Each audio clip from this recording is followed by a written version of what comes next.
Bom dia, alunos. Não reparem nos barulhos, tá? Que vai acontecer, porque estou gravando em casa e aí tem vizinho arrumando, aqui em casa também tá tendo arrumação, e aí fica bem complicado, tá? Mas eu tô com o microfone aqui para tentar ter menos barulho possível, ok? Então, na aula passada a gente teve uma aula sobre os povos Mali, né? Então, hoje nós vamos falar somente sobre os povos Bantus, ok? E aí a próxima videoaula vai ser sobre os Yorubás, e aí termina e a gente vai para outro capítulo, ok? Então, para não se prolongar, bom dia a todos, vamos à aula. Acompanhe a aula pela página 66 e 67, tá? 68, se eu não me engano, mas agora estou na 66, ok? Vamos lá, os Bantus. Na África ao sul do deserto do Saara, viviam e vivem ainda hoje os povos bantus. Isto é, quem seriam esses povos? Os povos que possuíam, tá, uma origem comum e falavam as mesmas línguas praticamente, apresentadas e denominadas como bantas, línguas bantas, ok? Lá por volta de 1500 a.C., os povos bantus eles partiram de onde é hoje a República de Camarões e foram se deslocando para o centro, o leste e o sul do continente africano. Esse deslocamento ele durou cerca, assim, basicamente, de 2.500 anos e foi a maior migração já vista da história. Tá? Então, quando a gente fala migração, é o quê? Povo que vai, povo que vem, né? Que muda de localidade, enfim. Isso aí você já estão lembrados do ano passado que a gente falou sobre isso, né? Questão do povo que vai, anda, né? Enfim, ok? Desculpa, continuando. Já vista na história. Então, na África subsaariana. Tá? Então, essa migração ela foi feita na África subsaariana, para vocês se localizarem, ok? A região antes habitada por povos nômades, caçadores e coletores. Também vocês lembram do ano passado, né? Nômade é o quê? É aquele pessoal que fica para lá e para cá, por isso que é migração, né? Vai de um lugar para o outro, vive, né? Cria aldeias, enfim, caça animais e coleta também alimentos, né? Tipo nas plantações, ok? Então eles coletam cereais, enfim, tá? Tornou-se terra de agricultores que dominavam a técnica da metalurgia, também, né? Do ferro. Durante sua movimentada história, os povos bantus ergueram cidades e organizaram importantes reinos, como o Reino do Congo. Então, esse é um grande reino que eles construíram nessas indas e vindas aí nas construções deles, ok? Vamos agora para o subtópico, né? Reino do Congo. Agora vamos falar sobre esse reino aí que é bem importante. A bacia do rio Zaire, né, como está no livro aqui, chamada de Congo pelos portugueses, ela era habitada desde longo tempo por grupos bantus. Como quais são esses grupos? Está aqui no livro, ó. Ambundo, Bakongo, Luba e Ulunda. Tá? Então eram esses povos que eles eram que viviam na bacia do rio Congo ali, que habitavam naquela região, tá? Segundo uma tradição, um outro grupo banto vindo do noroeste, liderado por Nimi Alukini, tá? O nome se fala assim, tá, gente? É meio complicado, tá? Vai estar no livro ali, ó, Nimi Alukini, tá? Então o que aconteceu? Esse grupo aí liderado, né, ele atravessou o rio Zaire entre o final do século XIV e início do século XV e passou a dividir espaço com os antigos moradores da região, né, que a gente já conheceu aí, que são esses povos que a gente falou, Ibundo, Bakongo, Lubá, Lundas. Então eles vieram, né, meio que começaram a conviver juntos, ok?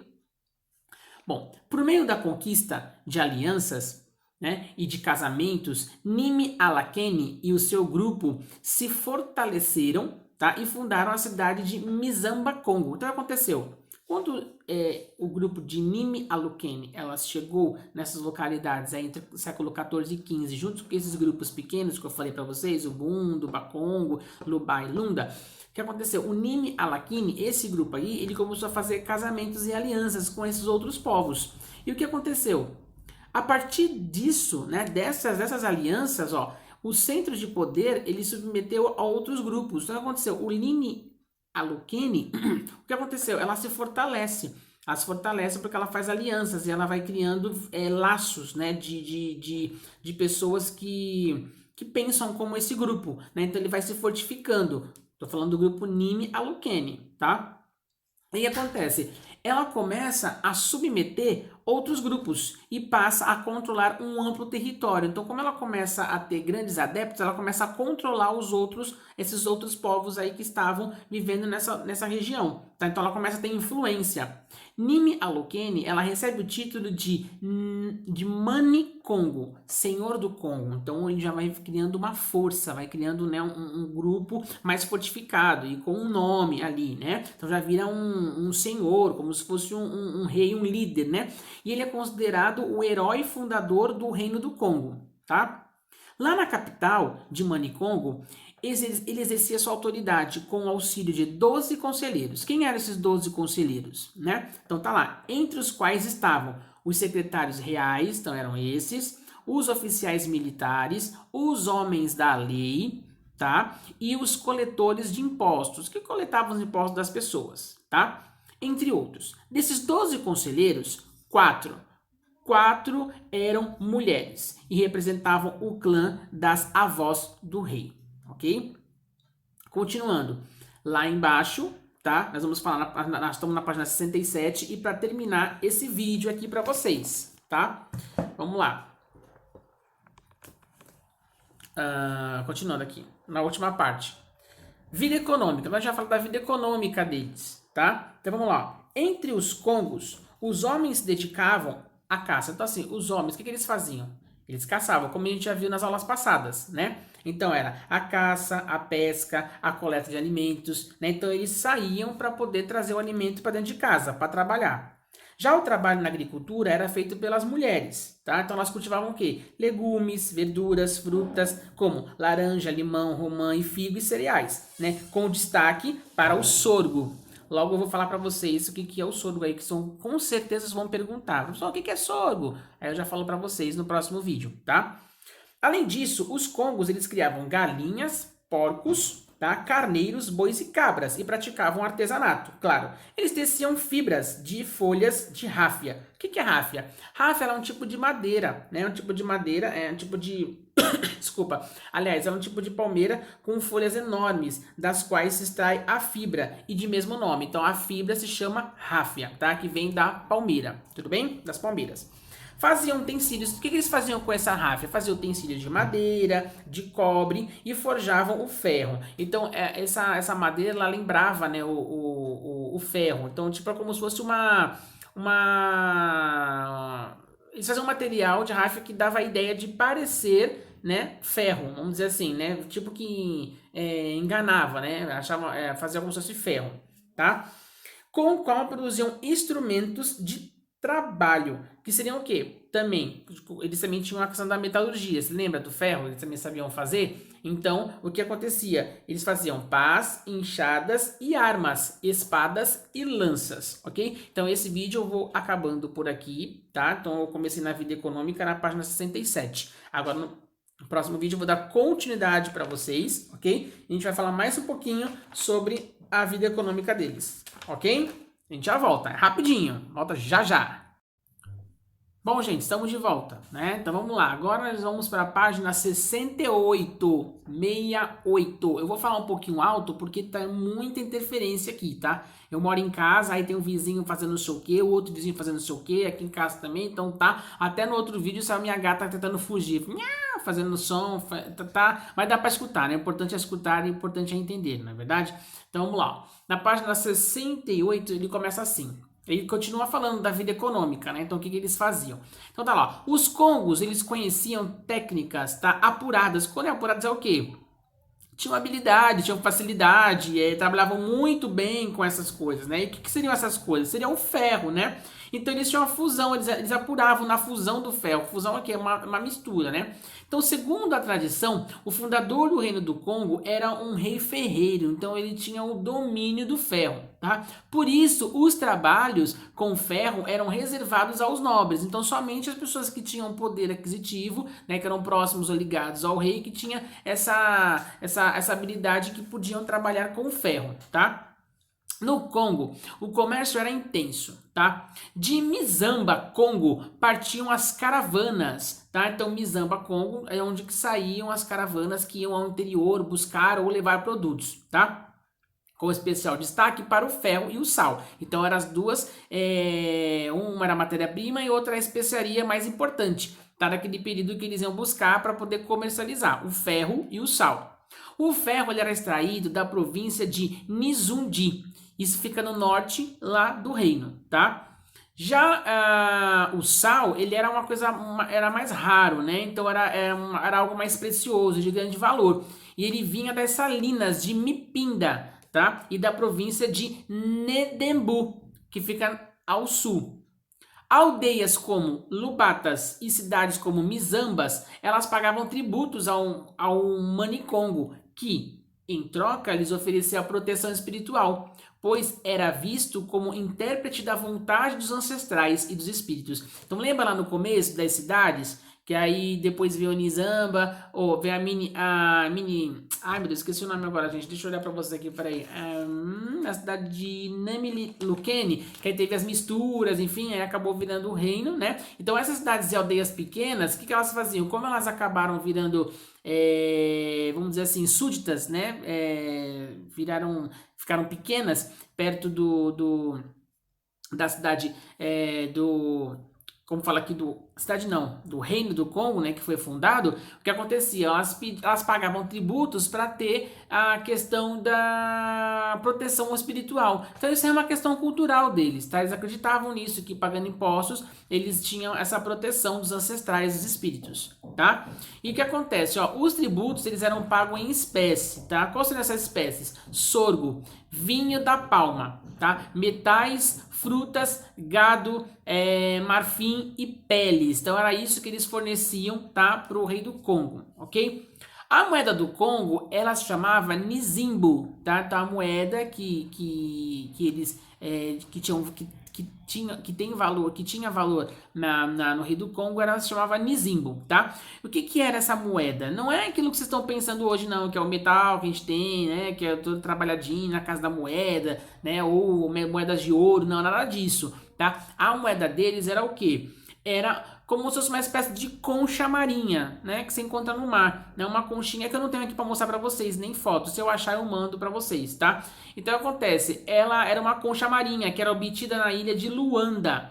A exploração dessas conchas era um monopólio do rei, então só ele, né, que explorava essas conchas, claro, esperto, né, para poder ninguém ter as moedas, ele poder comercializar e oferecê-las em troca, né, nas trocas. Então só ele ele conseguia achar e pegar essas conchas, tá? O Manicongo, ele repartia parte dos bens arrecadados com os líderes de linhagem. O que é isso, líderes de linhagem? Reis, né, também, pessoas nobres que ficavam à sua volta ali, que tinham a mesma linhagem, né, não o povão, né, o povo, as aldeias. Não, ele dividia ali entre os líderes da linhagem, tá? E estreitando, assim, a aliança com eles. Então, ele tinha aliança com essas pessoas, que eram de linhagem alta, né, que tinha também poder aquisitivo, ok? Bom, eu espero que vocês tenham entendido. Se tiver dúvida, já sabe, né? Manda no grupo lá por áudio e a gente vai conversando na terça e na quarta-feira. Eu explico tudo para vocês, ok? Vamos iniciar agora um outro subtítulo, aliás, os portugueses no Congo. Então a gente vai falar o quê? Quando os portugueses chegam no Congo e o que acontece, né? Então é bem interessante, tá? E vocês vão perceber também que tem bastante, vamos dizer assim, os portugueses eles são muito espertos, né? Usam muito da questão de serem um povo mais evoluído, né? Tá na Europa, enfim, vocês vão ver. Vamos lá. Os portugueses eles chegaram ao Congo lá por volta de 1483, tá? E logo eles procuraram fazer comércio, né, com as alianças. Quem eram as alianças? Lá o rei do Congo lá, né? Então como já se aproximou dele, já começou a fazer as alianças e as enganações, vamos dizer assim, tá? Algumas dessas alianças também, elas se aproximaram dos portugueses, né, com a mesma intenção. Então, também o rei Congo também, né, ele se aproxima também dos portugueses com interesses também. Então, os dois tinham interesses mútuos, né, só que cada um tinha um interesse diferente, que a gente vai ver aqui no decorrer da explicação, ok? Esse foi o caso do Manicongo Nzinga Mbemba, que Mbemba, desculpa, gente, tá? Então vamos de novo, ó. Vamos de novo. Esse foi o caso do Manicongo Nzinga Mbemba, que trocou o seu nome por Afonso I. Então, como ele fez ligação com os portugueses, ele quis meio que se alinhar aos portugueses. O que ele fez? Ele trocou o nome dele, como eu falei aqui agora, né, do Manicongo, o Nzinga Mebemba, e passou a se chamar Afonso I, que era o nome relacionado da cultura portuguesa, tá? Aí ele se converte ao catolicismo também, que é a religião predominante na Europa e principalmente pelos portugueses, tá? E passou a se vestir à moda portuguesa. Então ele passa a, vamos dizer assim, ele ignora a sua cultura, né, o seu povo, e passa a seguir a cultura europeia, principalmente a dos portugueses, ok? Então, esse vídeo vai ficando por aqui. No próximo, nós vamos falar, né, sobre os bantos no Brasil e vamos continuar também um pouquinho dessa relação aí entre os portugueses. Não, mentira, gente, eu vou continuar nesse vídeo ainda, tá? Então, vamos lá. Ó, com o objetivo de modernizar, então o rei do Congo ele tinha essa coisa de querer modernizar, né, a sua localidade, ali, o seu continente, né? Então o rei do Congo, Afonso I, o que ele fez? Ele enviou cartas ao rei de Portugal, Dom João III, pedindo que ele enviasse profissionais, né, para ensinar a questão os congos, os congoleses, para ensinar a construir grandes navios, a professores para instruir os jovens e missionários para divulgar o catolicismo. Mas, gente, vocês acham que isso é a partir dos portugueses, sendo que a intenção deles era outra, né? Claro que não. Então o que os portugueses fizeram? São espertos. Eles mandaram somente os missionários, nada além disso. Por quê? Para instruir, né, os congoleses que não tinham muito conteúdo, não tinham uma educação tão avançada como os europeus, e aí já ir colocando na cabecinha deles, né, a questão da religiosidade, de que os portugueses são melhores, enfim, né? Então eles são bem espertos além disso. O que aconteceu? Aí, além de tudo isso, né, mercadores de escravos portugueses da ilha de São Tomé passaram a frequentar o litoral do Congo. Aí lascou. Né? Porque quando começam esses caras que trabalham com escravos, aí eles já veem lá, né, a região do Congo como um grande, opa, temos bastante negros aí que podemos escravizá-los, né? E eles nem, coitado, né, o rei do Congo nem fazia, né, não tinha nem noção do que estava passando na cabecinha dos portugueses, né? Mas claro, ele também tinha interesse também, então interesse por interesse, acabou dando no que deu, não é verdade? Então, para terminar aqui, ó, ao perceber que o seu reino, aí ele começa a perceber, né, que ele pede as coisas, não tem a troca, não tem aquela assiduidade, não tem aquela troca honesta, né, eu te dou isso, você me dá aquilo, não tem aquele jogo de cintura. O que ele faz, ó? Ao perceber que seu reino corria perigo, o Manicongo ele escreveu uma outra carta ao rei de Portugal, pedindo que proibisse o comércio de africanos. Mas não foi atendido. Claro, a intenção deles era essa, né? Era trabalhar com o tráfico. E aí o tráfico continuou intensamente, tá? Agora sim, eu vou terminar aqui e vamos começar no próximo vídeo e último, ok? A gente já volta. Bom, continuando. Descendo um pouquinho o livro, tá? Na mesma página ainda. Tá? Então a gente vai falar ainda um pouquinho da relação, tá? Então tá aqui, ó. Ao longo dos séculos seguintes, as relações entre os portugueses e os congos, elas só foram piorando bastante, tá? Relacionado nessa questão. Apesar de os reis de Portugal chamarem os manicongos de irmãos, olha, se não fosse irmãos, hein? Imagina o que iam fazer. Eles sempre viram o reino do Congo como uma área para expandir, né, o catolicismo e comercializar escravos. Essa é a intenção deles, né? Passar a religião deles adiante, a cultura deles adiante e comercializar escravos, claro, porque eles não pagavam, né? Eles roubavam os escravos, né? Então era muito melhor, não tinha gasto, né? Só tinha lucro e condições maravilhosas. Na segunda metade do século... Meu nariz, desculpa, gente. Século XVI, o interesse português nas ricas minas de ouro e prata da região provocou uma guerra entre os congoleses e portugueses, claro. A guerra ela foi decidida na Batalha de Mbwila, desculpa, gente, Mbwila, tá? É o nome lá deles, eu não sei se eu vou conseguir pronunciar corretamente, tá? E ela foi vencida pelos portugueses. Claro, eles tinham uma tecnologia muito mais avançada que os africanos, né? Tinham armas de fogo já, enfim. Então, com certeza eles iriam ganhar, não é verdade? Então, o que acontece? Ó, venceu os portugueses, né? E seus aliados em 1665. Nela morreram o mini-congo Antônio I, que é o que se aliou lá com eles lá no começo da história. Muitos nobres e milhares de soldados congoleses também morreram junto com ele. Depois disso, o reino do Congo ele foi declinando e foi perdendo seu território. Claro, perde seu líder. Quando se perde o líder, fica tudo solto, tudo descontrolado. E aí quem ganhou acaba se favorecendo porque acaba influenciando o restante que está perdido, que não tem mais nenhuma liderança. Não é mesmo? Então o que acontece? Ele começa a se declinar, a região Congo-Angolana tornou-se a principal fornecedora de escravos para as plantações de cana-de-açúcar do Brasil. Então, os negros, né, do Manicongo, né, os congoleses, eles acabam sendo pegos, né, pelos portugueses para estar sendo escravo no Brasil, nas canas-de-açúcar, que está em alta nesse período aqui no Brasil, tá? E para finalizar, ele fala um pouquinho dos bantos no Brasil, né? Então aqui, ó, a maioria dos milhões de africanos, né, entrados no Brasil entre os séculos 16 ao 19, né, ele fala aqui, era falante de línguas bantas, como o Kimbundo, o Kikongo e o Umbungo. Essas palavras eu falo devagar porque elas são complicadas, tá? Isto ajuda a explicar porque essas línguas elas foram as que influenciaram, elas acabaram influenciando o português falado do Brasil. Então, o português falado do Brasil é uma mistura, né, dessas línguas africanas, da língua portuguesa, de Portugal, e aí se misturou e aí criou a nossa língua, né, o português falado aqui no Brasil. Ok? A língua portuguesa, aliás, tá? Então agora sim acabou, gente. Eu vou ficando por aqui. Espero que vocês tenham gostado do vídeo. Agora estamos aqui pessoalmente, olho no olho. Claro que é muito mais legal estar na sala de aula, mas em breve estaremos de volta, ok? Muito obrigado pela participação de todos. Tem dúvida, manda em áudio lá no grupo da sala de vocês, ok? Obrigado e tenham um bom dia. Tchau!